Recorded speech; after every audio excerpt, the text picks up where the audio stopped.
Arya Kamandanu menjadi lega karena sinar itu tidak lenyap seperti sebelumnya. Sinar berwarna kebiru-biruan itu masih terus memancar dari balik batu petilasan. Hanya sekarang cahayanya sangat redup dan tidak bernyala-nyala terang seperti semula. Arya Kamandanu dan Sakawuni terus melangkah mengendap-endap mendekati batu petilasan.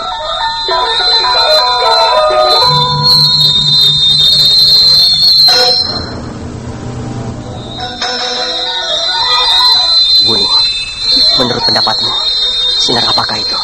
Aku tidak tahu. Baru sekarang aku mengalami peristiwa seperti ini. Aku yakin bahwa ini merupakan petunjuk.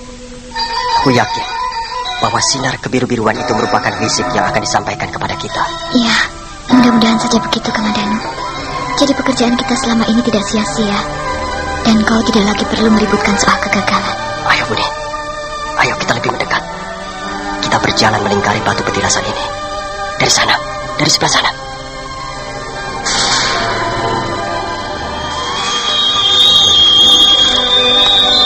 Sambil mencengkeram tangan Sakawuni, Arya Kamandanu memutar langkahnya. Mereka melangkah mengendap-endap melingkari batu petilasan yang berbentuk kerucut. Sementara itu sinar kebiru-biruan masih terus memancar dari balik batu petilasan. Arya Kamandanu dan Sakawuni terus melangkah, dan akhirnya mereka berada di belakang batu petilasan.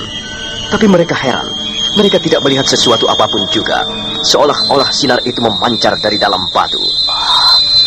Aneh sekali, Buni. Sinar apa ini gerangan? Iya, sinar ajaib. Apakah sinar ini yang dinamakan Daru? Entahlah, Buni. Mungkin juga begitu. Tapi apa yang bisa kita lakukan dengan sinar ini? Apakah kita hanya akan memandanginya saja? Dan sampai kapan batu petilasan ini akan terus bersinar? Iya, benar juga. Apa manfaatnya sinar seperti ini? Oh, lihat Buni. Sinar itu tanpa bekas.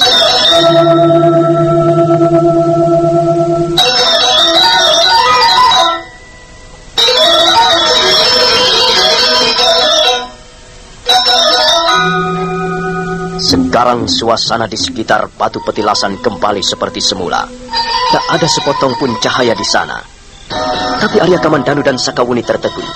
Karena di tempat memancarnya sinar kebiru-biruan, mereka melihat sesuatu tergeletak di sana. Oh, apakah itu, Buni? Aneh sekali. Benar-benar aneh. Setelah sinar itu lenyap, ada sepotong dahan kering tergeletak di atas batu. Apa maksudnya? Apakah benar-benar sepotong dahan kering yang kau lihat, Buni? Kamandanu, apa yang akan kau lakukan? Aku tidak percaya bahwa ini adalah sepotong dahan kering. Arya Kamandanu melangkah satu tindak.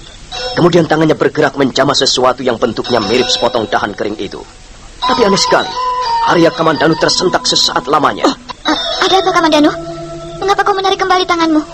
Benda itu bukan benda sembarangan, Buni. Dia berat sekali. Dia sepertinya menempel pada batu petilasan. Kalau tidak percaya, kau boleh mengambilnya. Sakawuni menjulurkan tangannya. Maksudnya ingin meraih benda yang menyerupai sepotong dahan kering. Dia pun tersentak. Tapi Sakawuni tidak segera menarik kembali tangannya. Dia berusaha untuk mengangkat sepotong dahan kering itu. Beratnya. Dia tidak mau bergerak.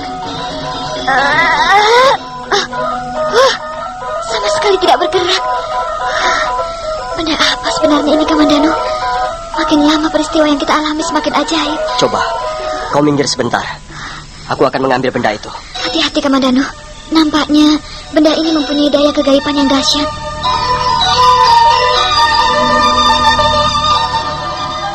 Arya Kamandanu kemudian berlutut. Dia menyembah sesuatu yang menyerupai sepotong dahan kering itu yang masih tergeletak di atas batu petilasan. Setelah itu dia berusaha mengerahkan kekuatan gaibnya. Arya Kamandanu merasakan darahnya berkolak. Selanjutnya dia merasakan jantungnya berdegup kencang, susah dikendalikan. Kemudian dia merasakan sakit yang luar biasa pada bagian lehernya.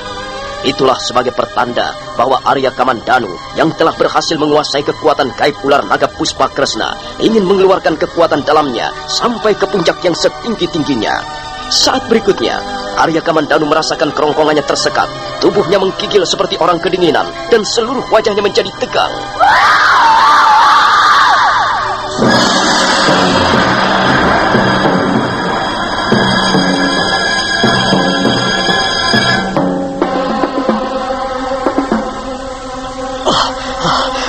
Aku berhasil, Wuni. Lihatlah. Ya, aku sudah melihatnya. Kau berhasil mengangkat benda ajaib itu. Benda apakah itu sebenarnya, Kamandanu? Aku tahu sekarang. Apa, Kamandanu? Apa yang kau ketahui? Aku pun ingin tahu. Benda apa itu sebenarnya? Kita berhasil, Wuni. Kita berhasil dengan gembira. Lihatlah, lihat. Empu Gandring telah mengirimkan senjata pusakanya kepadaku.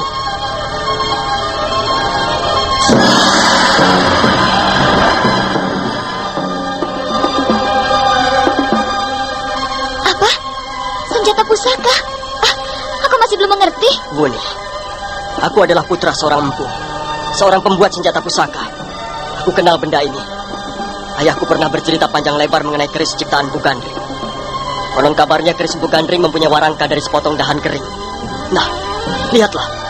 Bukankah yang sekarang berada dalam genggamanku ini adalah sebuah keris sakti? Lihatlah, Wuni. Lihat kalau kau tidak percaya. Selanjutnya Arya Kamandanu menggenggam sepotong dahan kering erat-erat dengan telapak tangan kirinya. Sementara tangan kanannya menarik sepotong dahan kering yang berada di bagian ujung, yang ternyata merupakan gagang sebilah keris.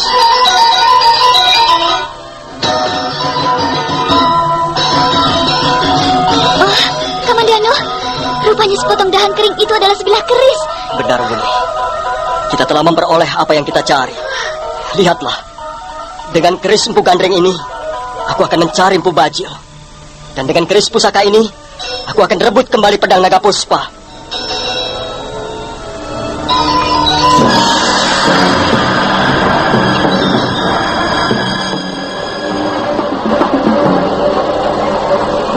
Arya Kamandanu dan Sakawuni merasa lega karena usahanya ternyata memperoleh hasil yang gemilang. Arya Kamandanu kemudian menyarungkan keris Empu Gandring ke dalam warangkanya. Dan mereka tidak ingin menunggu lebih lama. Mereka memutuskan malam itu juga meninggalkan petilasan Empu Gandring.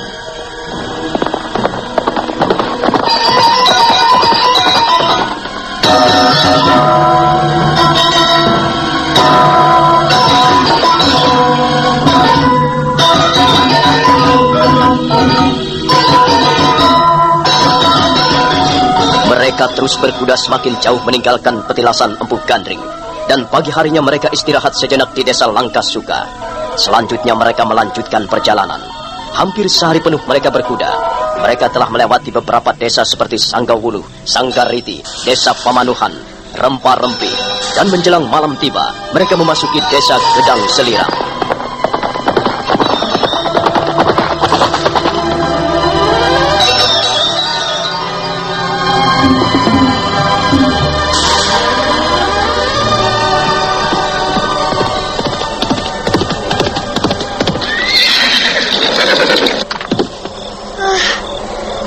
Kamandanu, kita harus mendapatkan tempat untuk menginap malam ini.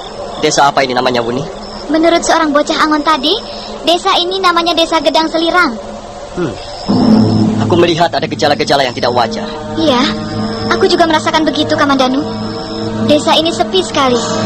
Aku melihat ada banyak rumah, tapi rata-rata mereka tidak menyalakan lampu penerangan. Sepertinya mereka sedang ketakutan menghadapi sesuatu. Mereka juga tidak menyalakan lampu di emper-emper rumahnya. Iya. Desa ini seperti kuburan tua, gelap dan sepi. Tak ada seorang pun kita jumpai di jalan-jalan. Jangan-jangan desa ini sudah dikosongkan, Buni. Dikosongkan? Apa maksudmu?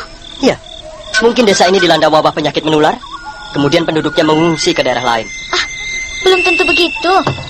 Ayo kita jalan lagi, Kamandanu. Kita cari keterangan. Iya, iya, iya.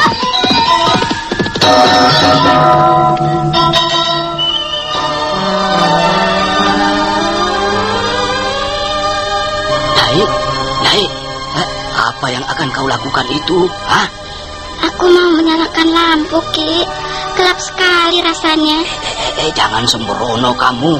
Tidak usah, tidak usah menyalakan lampu. Biar begini saja. Kau ini apa bermaksud mengundang bahaya? Aku tidak betah, Ki. Aku tidak betah tidur dalam keadaan gelap seperti ini. Gelap dan dingin. Orang-orang juga tidak ada yang menyalakan lampu. Biar saja. Kita ikuti saja orang-orang itu. Tapi aku tidak betah, Ki. Rasanya suntuk sekali tidur tanpa lampu. Aduh, kau ini mau nekat ya? Kukatakan tidak usah. tidur sajalah. Kalau mau tidur, tidak usah pakai lampu, juga tidak apa-apa. Yang penting kita selamat. Di zaman seperti sekarang ini, kita harus bisa menyelamatkan diri. Jangan berlaku sembrono. Satu saja, Ki. Tidak usah banyak-banyak. Lampu yang ini loh, yang kecil. Masa tidur sama sekali tidak ada cahaya, seperti tidur di kuburan Sang Hyang Widi, selamatkanlah kami. Selamatkanlah keluarga kami yang miskin dan hina ini. Tenang sajalah, Nyai. Kau duduk di sini, biar aku yang akan membuka pintu. Oh ya, parang itu parang mana? Mana ambil? Hati-hati, Ki. Iya. Hati-hati.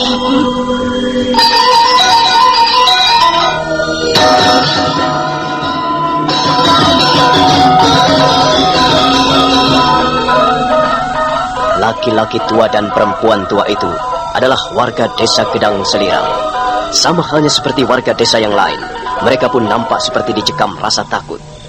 Laki-laki tua itu, yang biasa dipanggil Ki Buyut Kelaras, segera melangkah perlahan-lahan ke arah pintu. Tangannya gemetar ketika bergerak membuka selarak pintu.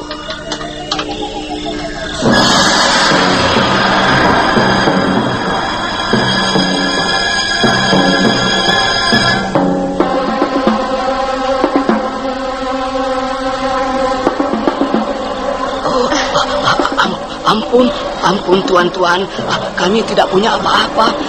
Kami hanyalah orang-orang tua yang miskin dan hina, Tuan. Kami tidak mempunyai sesuatu yang berharga untuk dirampas, Tuan. Maaf, Bapak. Ada apa sebenarnya dengan desa ini? Tuan ini siapa? Maaf, Bapak. Kami adalah 2 orang pengembara yang sedang kemalaman di jalan. Kalau Bapak tidak keberatan, kami ingin menumpang menginap barang semalam. Hanya semalam saja, Bapak. Besok pagi kami akan meneruskan perjalanan kami. Jadi tuan-tuan bukan dari golongan mereka? Nampaknya Bapak mencurigai kehadiran kami. Kami sama sekali bukan berasal dari golongan manapun.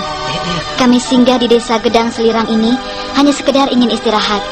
Kami sudah berjalan cukup jauh, Bapak. Kami ingin menumpang menginap barang semalam. Itu pun kalau Bapak mengizinkan. Jadi tuan-tuan bermaksud menginap di rumah kami? Oh ya, silakan tuan-tuan. Nyai, mereka orang baik-baik, Nyai. Lihatlah, mereka orang baik-baik. Kita tidak perlu khawatir. Mereka hanya ingin menumpang menginap di rumah kita.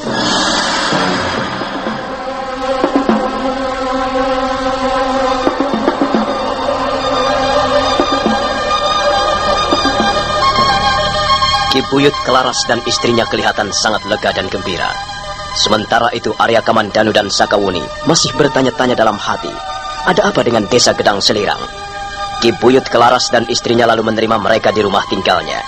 Nah, saudara pendengar, bagaimanakah kisah selanjutnya? Silakan menunggu seri berikutnya. Sampai jumpa.